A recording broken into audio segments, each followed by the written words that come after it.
I'm Andy Kaufman, host of the People and Projects podcast. Welcome to my free video series entitled, How to Radically Improve Your Ability to Deliver Projects. So here's a little test. If we picked a handful of project managers in your organization and polled them to say, what's the process you use to develop and deliver your projects? What would we find? You know what we find in a lot of organizations we go to? A lot of inconsistency. Billy does it his way and Sally does it her way. And I get that sometimes that occurs, but what would be the advantage if there was commonality, at least for similar sorts of projects, in the way that you went about it? You know what? Lack of a formal methodology, as it turns out, is a big problem with a lot of projects.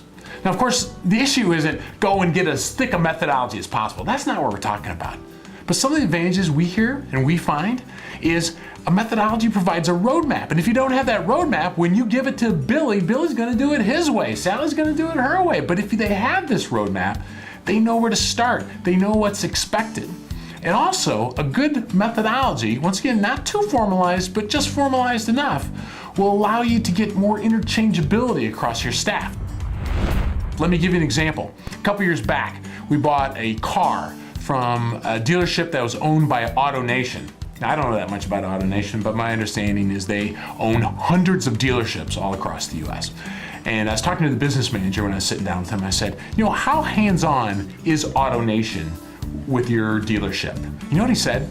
He goes, they can take me out of this dealership and go put me into a Chevy or a Volvo or whatever sort of dealership that they own. And he said, I'm productive on day one. We use the same systems, the same forms, the same processes. The only thing that's different is the name on the top. Now, for all I know, the guy's blowing smoke. But if that was true, do you see how that helps with how flexible they can be with staffing? You can move people around. Same thing on your projects. If you have the methodologies and a common understanding of what's expected here, how do we go about it? Then if someone comes onto my team, they don't have to figure, well, what's the Andy way of doing things? It's more easy for them to just jump in. The key with this is to find balance. Don't get any more detailed than you need to. And the best methodologies have checkpoints between the phasing. Define what those phases are, what the expectations are, and then provide some checkpoints. And the checkpoints give opportunity for management to come in, make sure it's understood what's going on, set their expectations, and to find out, do we need to revise our schedules or any other constraints as we go forward. This is what we found. Lack of a formal methodology hurts your projects. If you come up with a consistent way to go about your projects and make sure people understand it, you can radically improve your ability to deliver projects.